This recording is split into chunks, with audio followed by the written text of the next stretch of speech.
Pasamos ya a la primera. Bien.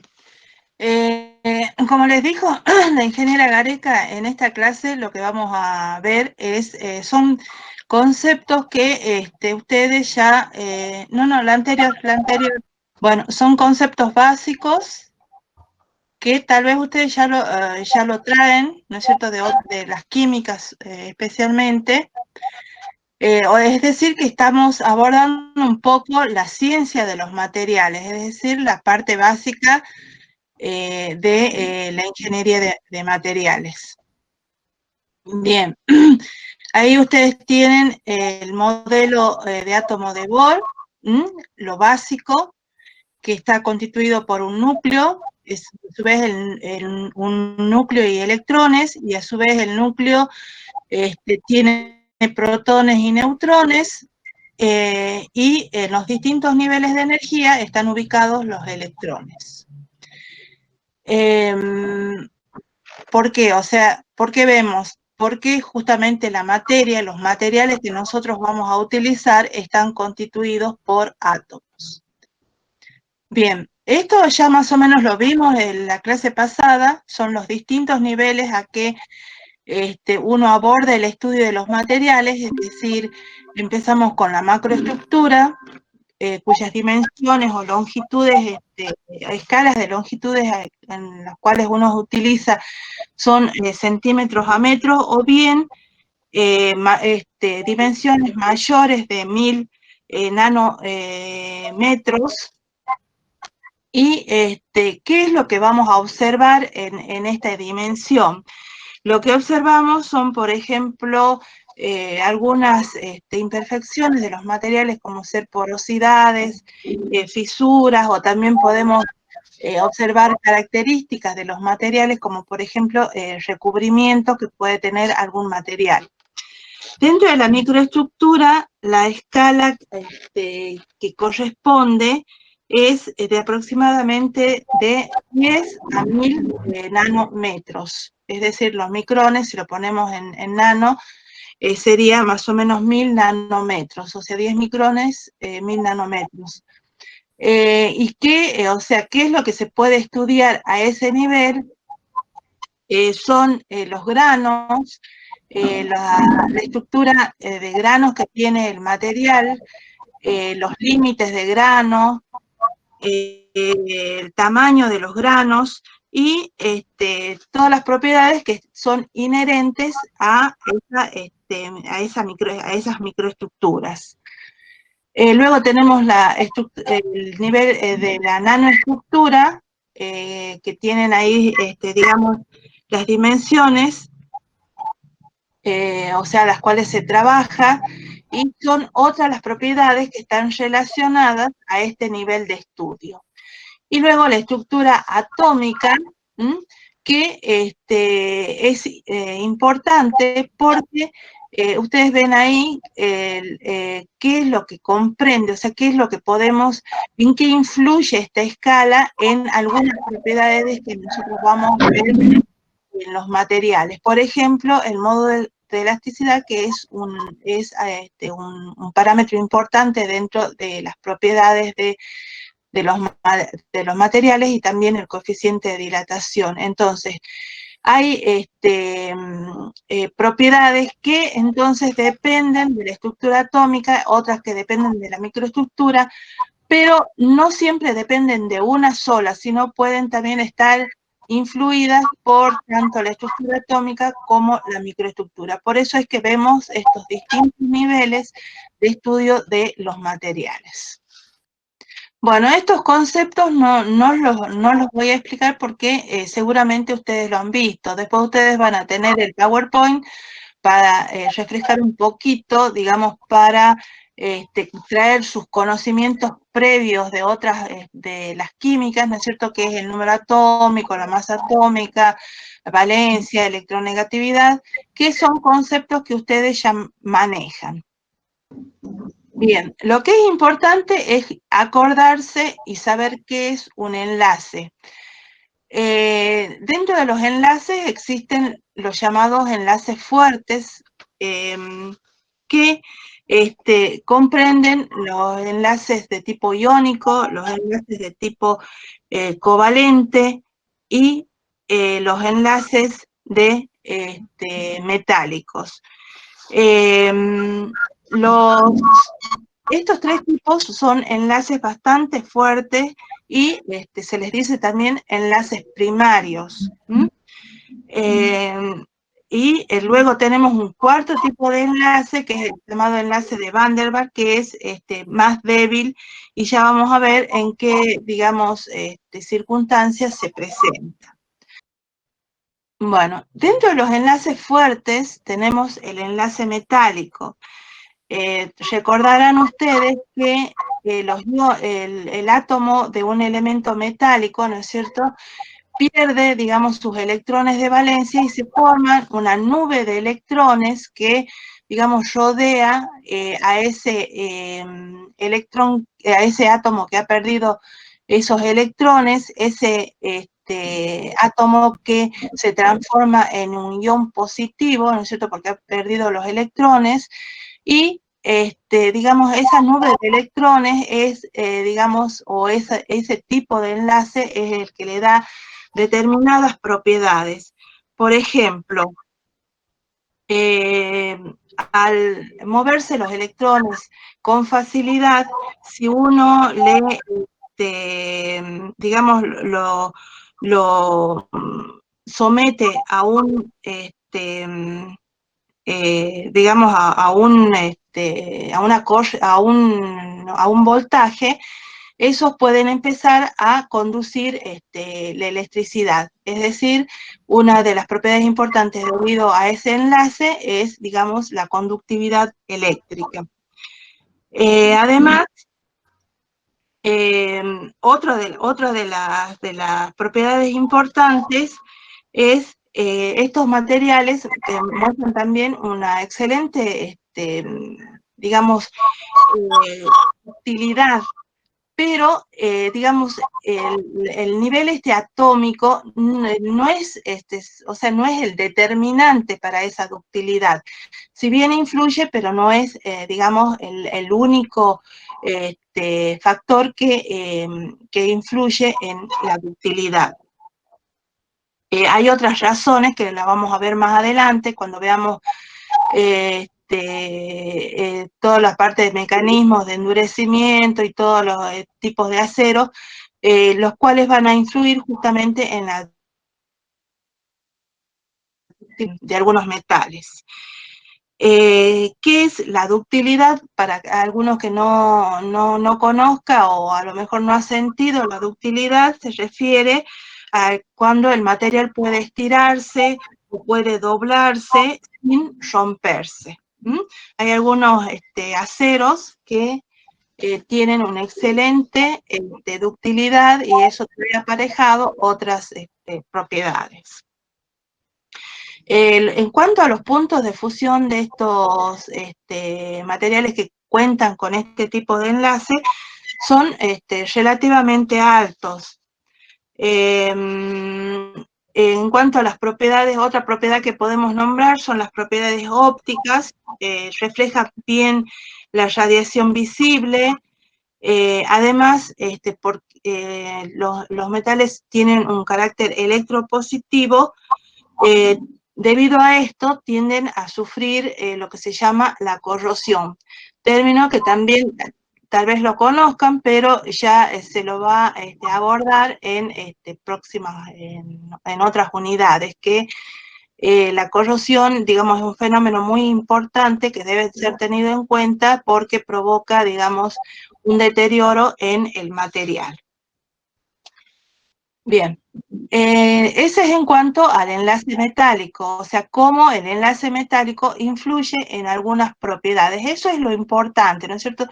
Ustedes en química han aprendido qué es el átomo, cómo está constituido, las capas, los distintos tipos de enlaces, pero ahora tenemos que relacionarlo justamente porque estamos en,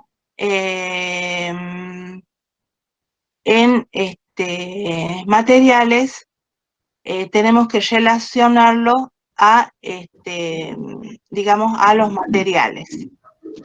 En cuanto al enlace covalente, los enlaces covalentes, o sea, ¿de qué provienen o cómo o por qué se producen? Porque, digamos, se comparten, ¿no es cierto?, los electrones. Esto ustedes ya lo saben.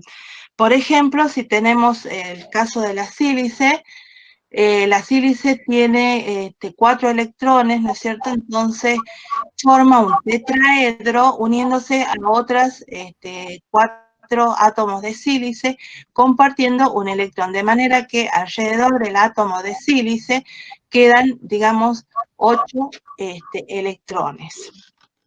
Los enlaces covalentes son también muy fuertes, son duros. Por ejemplo, un ejemplo de esto tienen el diamante, que ustedes saben que, no sé si habíamos hablado, no, aquí todavía no, pero existe una escala de dureza que se llama la escala de Mohs, que está formada, o sea, es una escala, digamos, más para comparar, una escala comparativa con la cual se, digamos, obtiene la dureza de algunos minerales, y está formada por 10 minerales que tienen una dureza del 1 al 10. La 10 es la más dura, y justamente el diamante es el número 10, es decir, el que tiene mayor dureza dentro de esta escala. Otros materiales que tienen una alta dureza son, por ejemplo, el carburo de silicio, que es un material cerámico, el nitruro de silicio, el nitruro de boro. Todos estos tienen enlaces covalentes y tienen también un punto de fusión bastante alto. Además, tienen una ductilidad limitada. ¿Por qué? Porque estos enlaces, o sea, que se producen dentro de estos materiales, son direccionados. Es decir, cuando ustedes tenían el enlace metálico, los electrones eran una nube que, digamos, no estaba directa, o sea, es una nube que, como les decían en química, son electrones deslocalizados. En cambio, aquí, cada átomo está colocado en una dirección determinada. Eso hace que la ductilidad sea menor que en los materiales que tienen enlaces metálicos. Es decir, justamente que este tipo de enlace es un enlace direccionado. Bien, hay algunos polímeros que tienen este tipo de enlace, como por ejemplo de materiales, les digo. Además, tienen, digamos, hay algunos que de estos materiales que son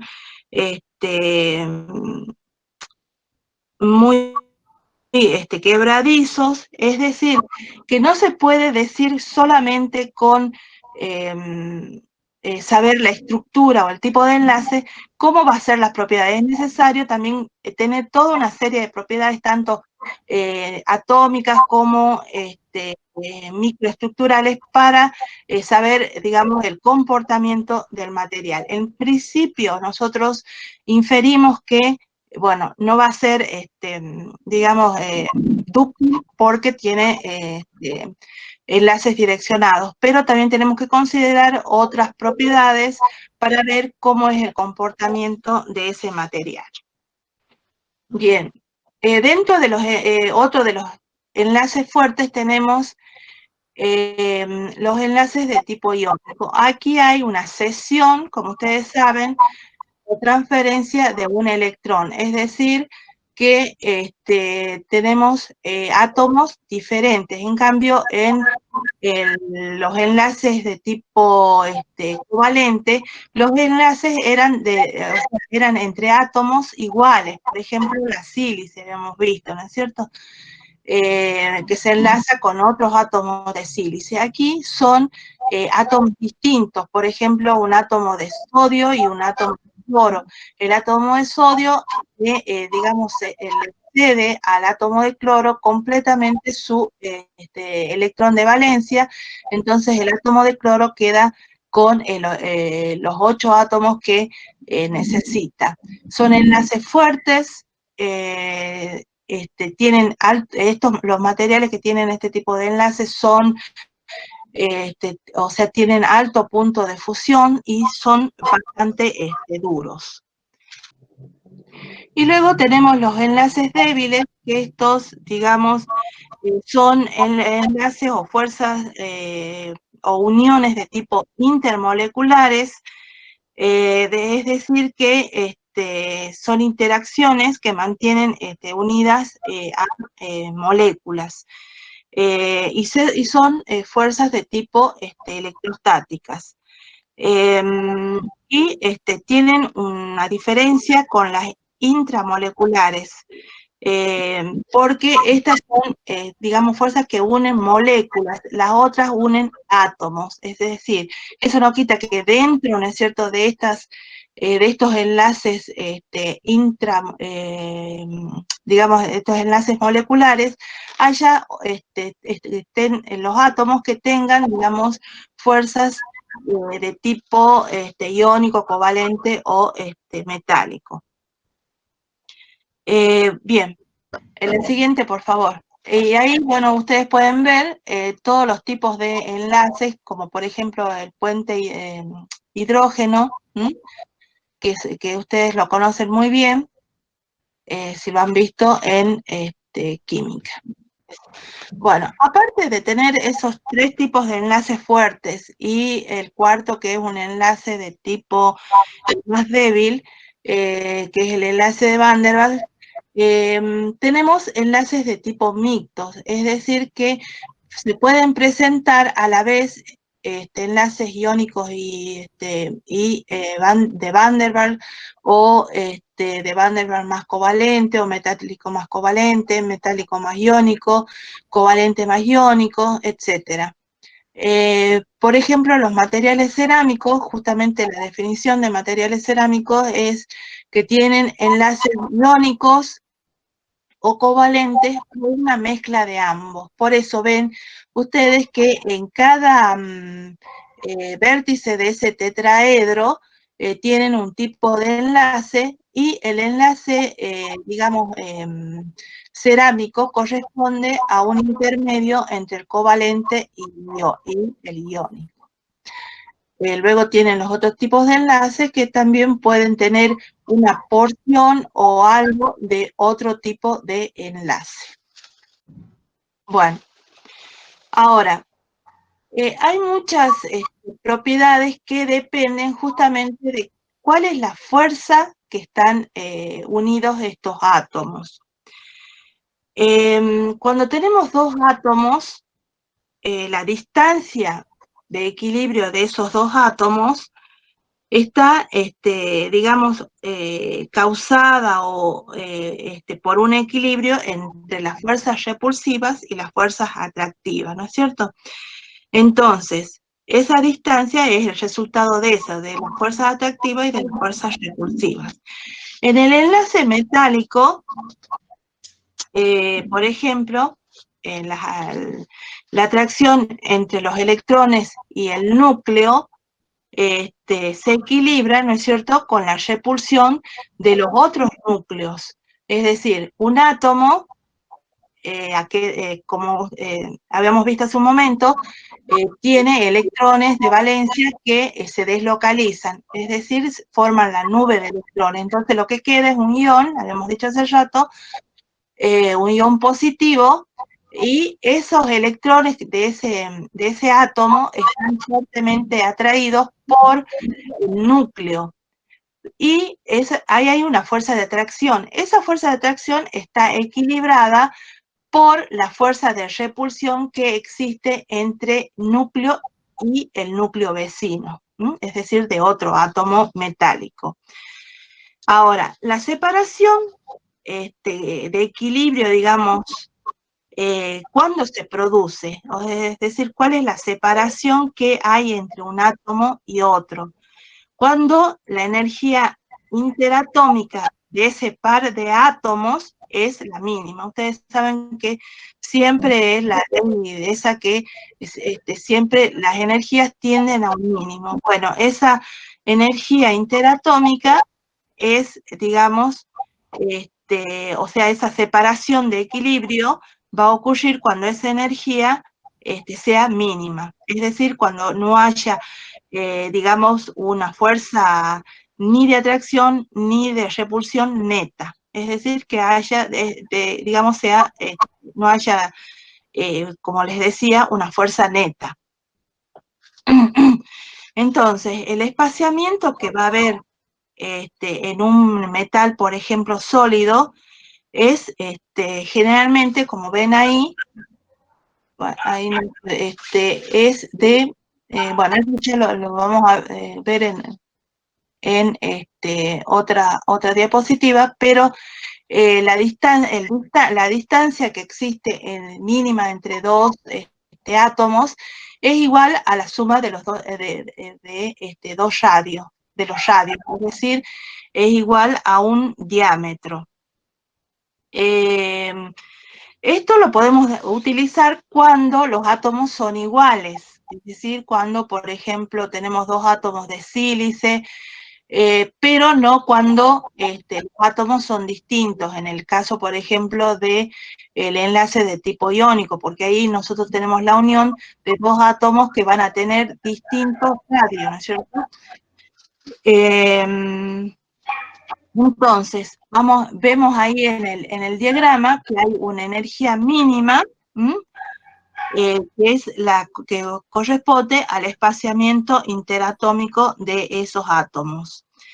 La energía, esa mínima, también se puede decir que es la energía necesaria para poder romper ese enlace.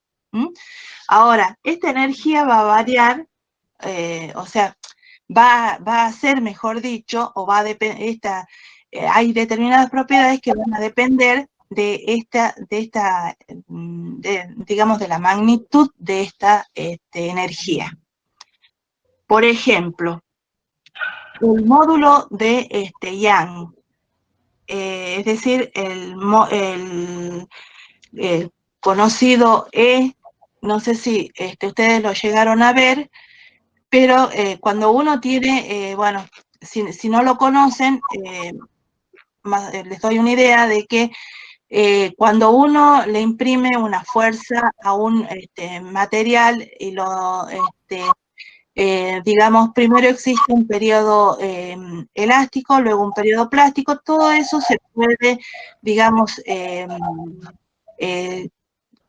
se puede o diagramar en un gráfico o en un esquema llamado tensión de formación, y tiene, como yo les decía, un periodo elástico y un periodo plástico. Dentro del periodo plástico, la ley que, digamos, gobierna es la ley de Hooke, y ahí tiene un parámetro llamado el módulo de Young, que es, digamos, una medida de la rigidez del material. Si no lo entienden, o si no lo han visto, a lo mejor ya lo han visto, ya cuando veamos, cuando se vean las propiedades mecánicas, lo van a entender mejor. Por ahora, ustedes lo que tienen que sacar digamos, de esta clase es que hay determinadas propiedades que van a depender de la estructura atómica de los materiales. Entonces, y van a depender también, sobre todo, de los enlaces. En este caso, habíamos dicho de que este enlace, los átomos se van a acercar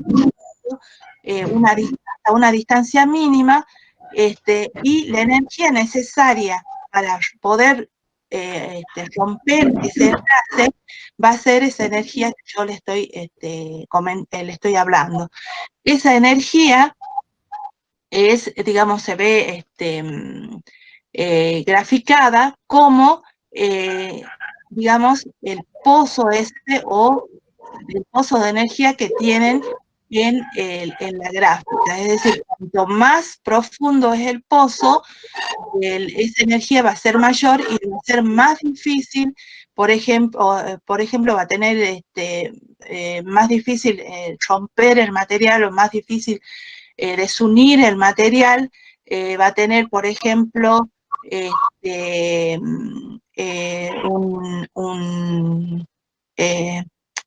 un módulo de Young bastante alto. Es decir, eso me da una idea, como yo les decía hace un momento, de la rigidez del material y además otras propiedades que en las que influye también es en la dilatación. Por ejemplo, cuanto mayor, digamos, la energía es esa energía, es más difícil que el material se dilate. Entonces, esos materiales los átomos de esos materiales se van a poder separar muy poco. Entonces, en algunos casos es conveniente esto que ocurra. ¿Por qué? Porque se necesita que no haya dilatación o contracción de determinados materiales, como por ejemplo, a ver, un ejemplo, una cerámica, o un vidrio, por ejemplo, un vidrio que ustedes utilicen en el laboratorio. Es necesario que ustedes, cuando esté en contacto con el calor no se dilate, entonces ahí, por ejemplo, es necesario que, digamos, esa energía sea bastante grande y, digamos, sea difícil, digamos, que ocurra una dilatación del material, porque va a ser difícil también hacer que la distancia entre esos átomos sea mayor. En la diapositiva que está ahora, ustedes ven ahí en el dibujo que está más abajo, ven cómo el módulo de Young está representado por la tangente de esa curva, es decir, es la derivada de la fuerza con respecto a la separación. Entonces, eso, cuanto mayor es la pendiente, es decir, mayor va a ser ese pozo de energía y más difícil, o sea, más rigidez va a tener el material. Entonces vemos cómo determinadas propiedades, como ser el módulo de Young, como ser el coeficiente de dilatación, dependen en gran medida de, digamos, estos parámetros, o depende de la estructura, digamos, interna del material, es decir, de la estructura, o sea, de los enlaces atómicos. Bien, aquí tienen, digamos, más claro cómo, digamos, la influencia de este enlace en tanto en el módulo de elasticidad como en el coeficiente de dilatación de los sólidos. Ustedes ven ahí la expresión, que es fuerza sobre área, ¿no es cierto? Es igual al módulo de Young por la variación de longitud sobre la longitud inicial. Entonces, ese módulo de Young, o sea, esa E, va a depender de, digamos, de la energía. En este caso, si ustedes ven el gráfico, ven la curva de verde más claro, que tiene un pozo más profundo de energía. Entonces, en la diapositiva anterior habíamos visto que el módulo de Young era la tangente a esa curva, la pendiente. Entonces ven ustedes ahí cómo va a tener un elevado módulo elástico.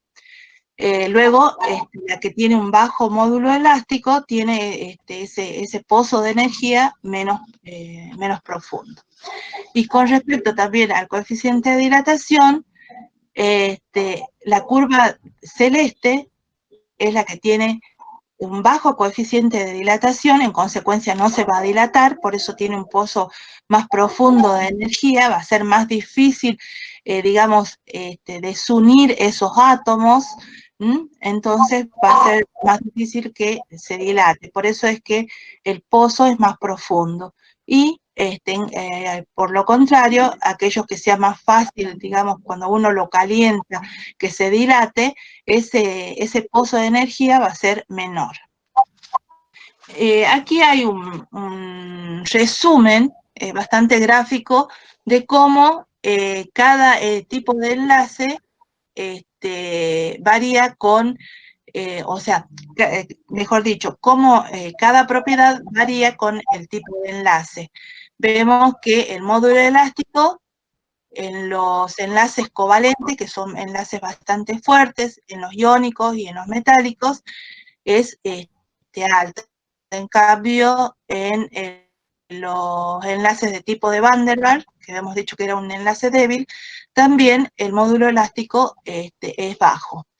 La temperatura de fusión, tanto en los materiales que tienen enlace covalente, iónico o metálico, son bastante, estas temperaturas son bastante altas, y en los enlaces de Van der Waals son bajas.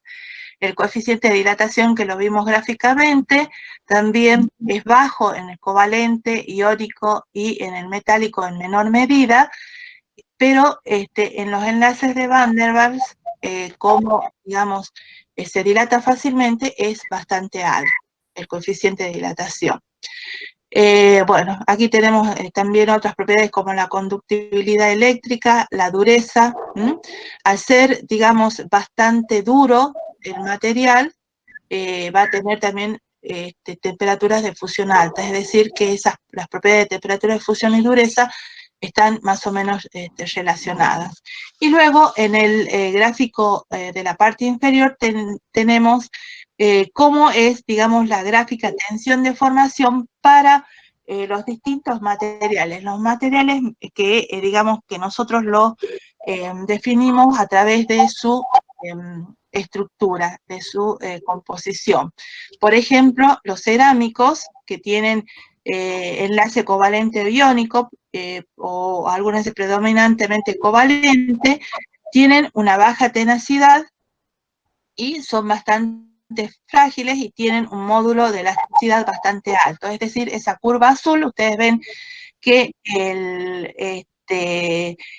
digamos, por ahora, o a lo mejor hay algunos que ya saben, ya han cursado estática o alguno física, saben que la tenacidad es, digamos, una medida de la tenacidad es, digamos, el área bajo la curva tensión de formación.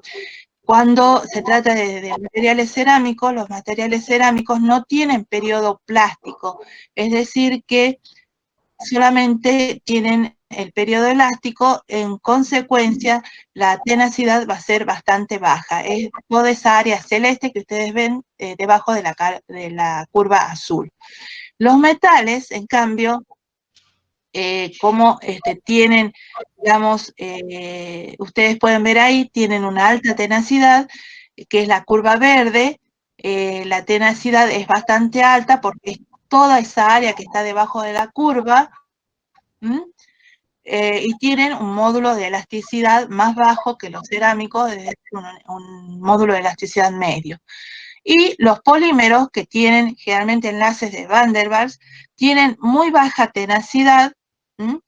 Vemos el área esa bajo la curva, tienen una elevada ductilidad y el módulo de elasticidad bajo, justamente por el tipo de enlace que tienen los polímeros. Pero tenemos que tener cuidado, o sea, hay también otros factores que pueden influir en determinadas propiedades. Es decir, nosotros para saber el comportamiento de un material, no solamente tenemos que considerar un parámetro, sino que tenemos que considerar toda una materia de parámetros que nos va a determinar el comportamiento de ese material. Bueno, cuando uno tiene un sólido de tipo amorfo, es decir, que las estructuras no se van a, o sea, no va a haber una estructura cristalina a largo alcance, o sea, no se va a repetir esa unidad cristalina a través de las tres dimensiones, solamente va a tener, digamos, un ordenamiento a corto alcance, es decir, el átomo o la molécula unidad sí va a obtener, digamos, un ordenamiento, pero no a largo alcance, no se va a repetir. Decimos que es un sólido amorfo. Y, digamos, el agrupamiento va a ser aleatorio, es decir, no va a tener un orden como es en el caso de los cristalinos. En este caso, este agrupamiento aleatorio, digamos, las propiedades son isótropos, es decir, que vamos a tener iguales propiedades en cualquier dirección que nosotros consideremos. Por ejemplo, en el caso de los vidrios o algunos cerámicos que tienen, digamos, parte vidrio, tienen una porción de vidrio bastante alta. En cambio, los agrupamientos ordenados, que en el caso de los cristales, son materiales materiales muy anisótropos, porque sus propiedades van a cambiar según la dirección que nosotros consideremos. En este caso, por ejemplo, los metales, los polímeros, los cerámicos, son materiales anisótropos que van a tener diferentes propiedades según la dirección que nosotros consideremos. Por eso, cuando se le hace algún ensayo, por ejemplo, a un cerámico, hay que tratar de tomar muestras en distintas direcciones para ver cómo va variando esa propiedad según la dirección. Bueno, esto más o menos ya lo conocen. El gas, por supuesto, no presenta ningún tipo de ordenamiento. El vapor de agua presenta un ordenamiento a muy corto alcance, es decir, la molécula sí está ordenada, pero esa estructura no se repite en las tres dimensiones. Los vidrios también tienen un ordenamiento a corto alcance, es decir, ustedes ven ahí cómo el átomo de sílice que se va unido a otros átomos de silicio, ese átomo sí está ordenado, tiene un ordenamiento, pero si uno lo considera a largo alcance, es decir, no hay un ordenamiento. Los metales, como tienen, digamos, estructura cristalina, y ven en el gráfico D, ven que tiene un ordenamiento a largo alcance en las tres dimensiones. Hay materiales que pueden exhibir distintos tipos de estructuras. Por ejemplo, y volvemos a la sílice, ¿no es cierto? La sílice puede adoptar una estructura cristalina, por ejemplo, en el cuarzo, es decir, que tiene un ordenamiento, y en cambio, en el vidrio tiene una estructura amorfa, es decir, que no tiene un ordenamiento, tiene una estructura o un ordenamiento de corto alcance. Vemos entonces como un mismo compuesto, que es la sílice, es decir, silicio-oxígeno 2, puede adoptar dos tipos de estructura, una amorfa y otra cristalina. Ahora, aquí tenemos un comportamiento alotrópico, es decir, que son materiales que, si bien tienen la misma composición, pero pueden adoptar distintos tipos de estructura cristalina. Por ejemplo, aquí tenemos el carbono, ¿no es cierto?, que puede adoptar la forma de grafito, donde tiene un enlace mixto covalente más Van der Waals, o bien puede adoptar la forma de diamante, donde tiene un enlace de covalente puro. Estos estas alotropías es importante tenerlas en cuenta en los materiales porque muchas veces producen, ¿no es cierto? Producen, digamos, contracciones o dilataciones que hay que tenerlas en cuenta cuando, digamos, se está produciendo un material y que pueden llegar, digamos, a producir fisuras o roturas en los materiales. Bueno, aquí también repetimos un sólido amorfo que no tiene, digamos, una periodicidad a largo alcance y son isótropos, es decir, que las propiedades físicas van a ser iguales en cualquier dirección, por lo contrario de los sólidos cristalinos. En los sólidos cristalinos tenemos una unidad que se repite, entonces vamos a tener, digamos, diferentes propiedades en diferentes direcciones, por eso es un material generalmente los materiales cristalinos son materiales anisótropos. Muchas veces es un problema tener materiales anisótropos, otras veces no, como también muchas veces es un problema tener materiales amorfos o a lo mejor es una ventaja también. O sea, depende, en la ingeniería de materiales todo depende para qué se va a utilizar el material. Además, ahí ustedes pueden ver que cuando las partículas digamos, se colocan de esa forma para formar una red, digamos, la energía total disminuye. Y ustedes saben que todo sistema siempre tiende al estado de menor energía. Bueno, esto también son conceptos bastante básicos que se los dejo para que los lean, que es una red, ¿no es cierto? O sea, una red es, digamos, todo un conjunto de unidades que, digamos, se acomodan una con respecto a la otra. La celda unitaria es la unidad mínima, el radio atómico, luego el factor de compacidad, es decir, comparar, digamos, ya sea una dirección o comparar un plano con respecto a la superficie total o al volumen total. Los números de coordinación, parámetros de red, son todos, digamos, definiciones o conceptos que ustedes deben haber visto en la parte de química. Seguimos con la parte de sistemas cristalinos. Para, digamos, determinar o para, digamos, individualizar un determinado tipo de estructura cristalina, se utilizan determinados parámetros, ¿no es cierto? Como por ejemplo los puntos, las direcciones o los planos. Las direcciones, digamos, ya por convención, ¿no es cierto?, se notan con una letra A, B y C, A para una determinada dirección, B para la dirección M y C para la dirección Z.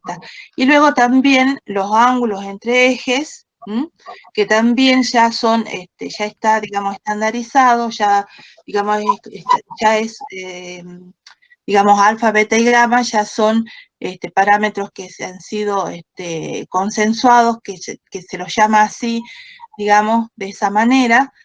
Por ejemplo, el ángulo alfa, que es el ángulo que forman ejes o direcciones entre A y C, el ángulo alfa, que es el que forma las direcciones B y C.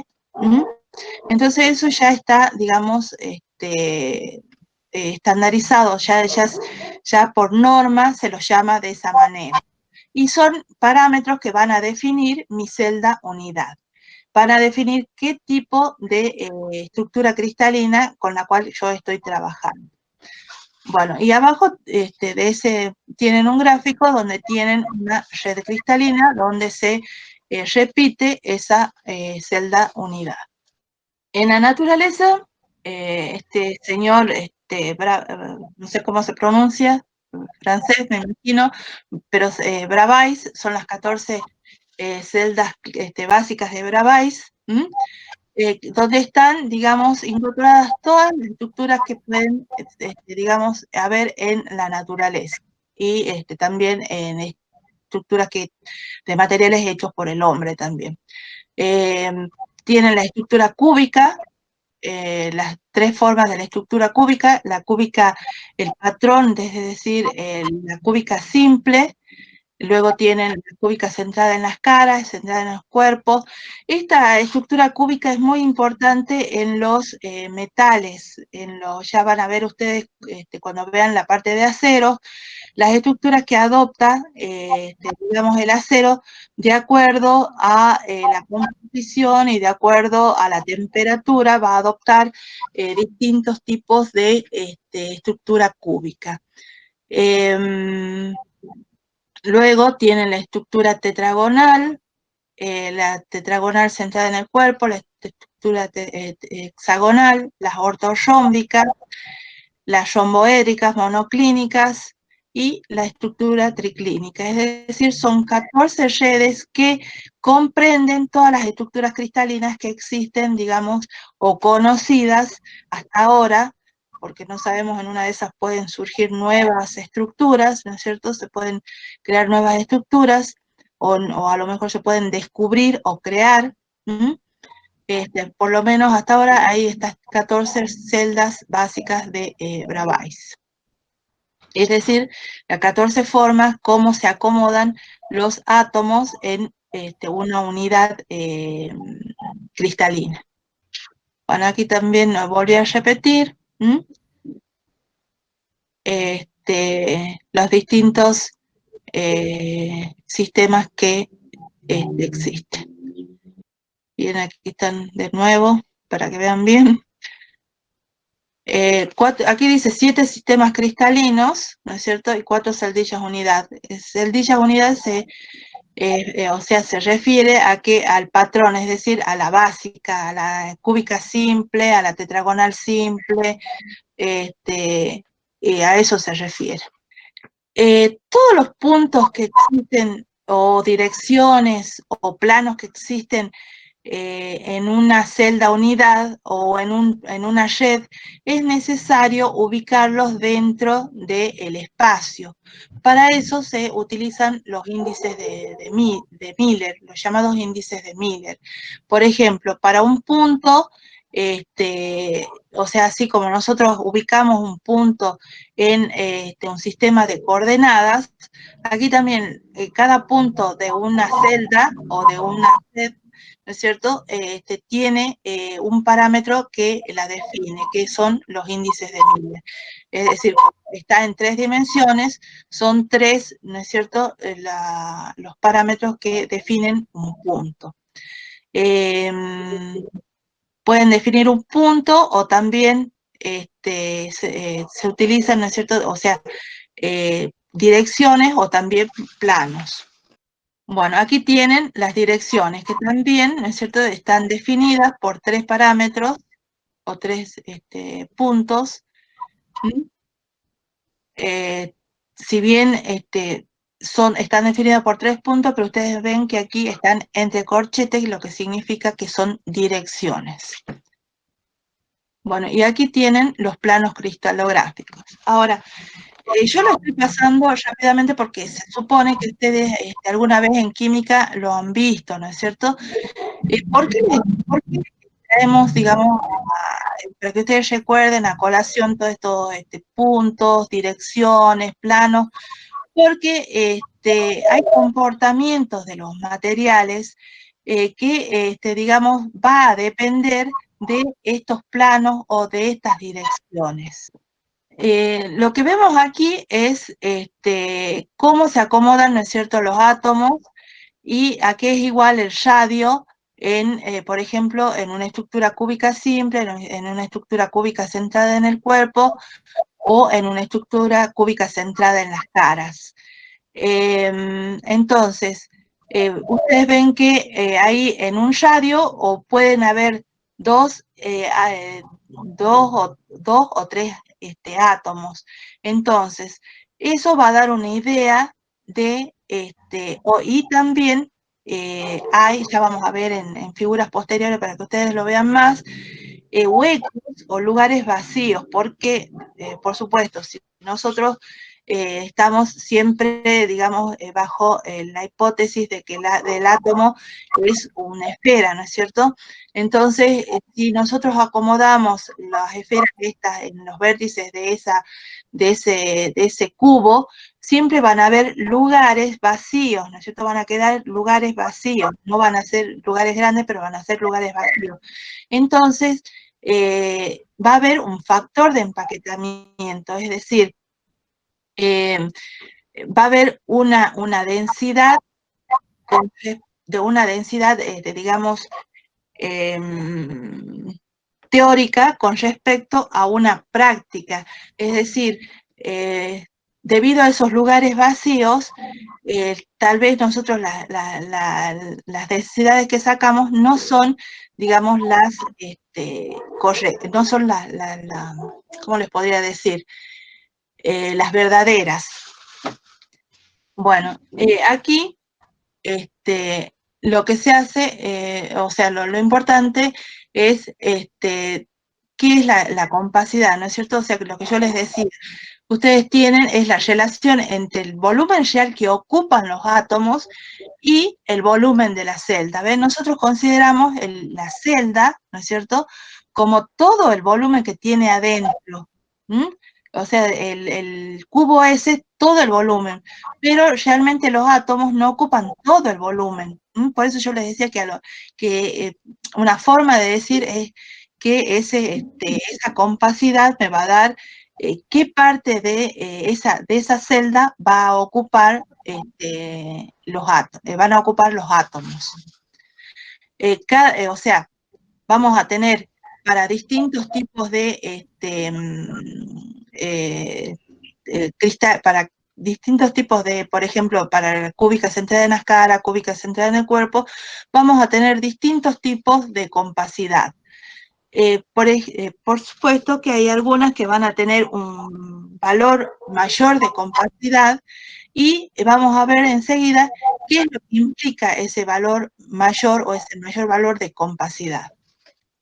Generalmente los materiales, cuando se deforman en planos y en direcciones donde hay mayor compacidad, es decir, en planos más compactos. Por eso, como yo les decía anteriormente, es necesario conocer, digamos, qué es un plano, qué es una dirección y cuáles son los planos de mayor compacidad, cuáles son los planos más densos, porque en esos planos es donde el material, digamos, se va a deformar, es decir, una parte del material se va a deslizar con respecto a la otra. Aquí ustedes la pueden visualizar en la celda unidad, que tiene un plano que le está atravesando, entonces, como es un plano de alta densidad, una parte de esa celda se va a desplazar con respecto a la otra.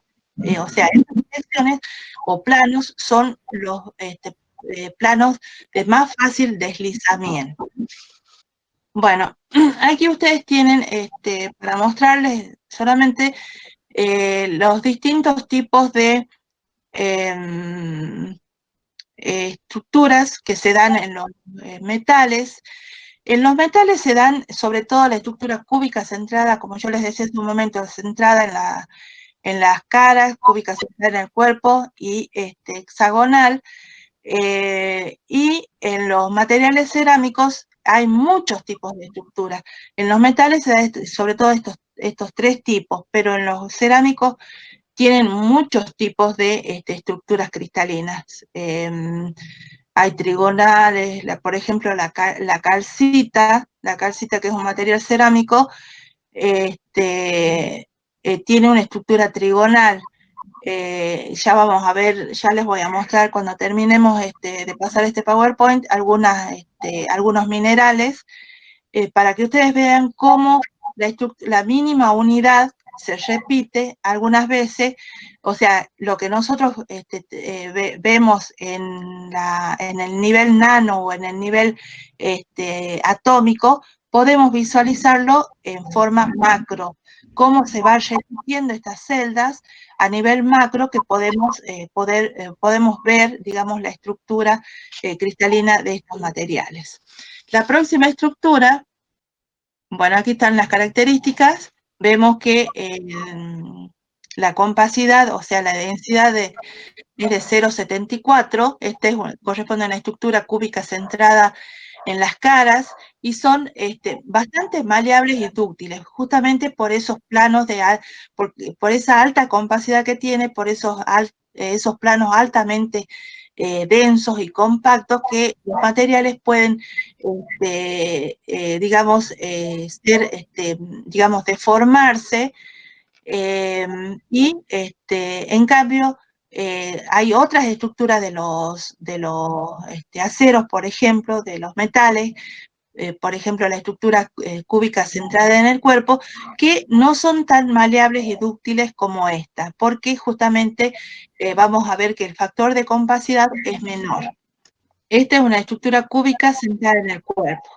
Ven aquí que la compacidad es 0,68 y habíamos visto que la compacidad en la estructura cúbica centrada en las caras era de aproximadamente 0,71, creo, o 0,72, no recuerdo bien, pero ven ustedes cómo la compacidad aquí es menor y no son tan maleables como los materiales que tienen la estructura anterior. Son duros y no son tan maleables, tienen, al no ser tan maleables, tienen mayor resistencia y menor ductilidad que los anteriores. Y bueno, aquí tienen una estructura hexagonal compacta que también adoptan, por ejemplo, hay algunas microestructuras en los aceros que adoptan este tipo de estructura. Vamos a ver las características, la próxima. La compacidad es 0,74. Ven ustedes que a pesar de tener una alta compacidad, no tienen las mismas características que, una estructura cúbica centrada en las caras. Por eso es que nosotros no tenemos que quedarnos con una sola característica, sino es toda una serie de características que le va a dar las propiedades a los materiales. Si bien influye, pero no es todo eso, o sea, no nos podemos agarrar de una sola característica para definir las propiedades de un material, sino que tiene que ser todo un conjunto que le va a dar, digamos, las propiedades a los diferentes tipos de materiales. ¿Influyen? Sí, influyen en poca medida, más o menos en mediana medida o en una alta medida en las propiedades. Pero, digamos, hay otros factores que también influyen y por eso es que no nos tenemos que quedar solamente con un factor. Bueno, eso es más o menos esto. Ustedes, yo creo que ya nosotros suponemos, ¿no es cierto?, que ustedes han visto algo en las químicas que han cursado,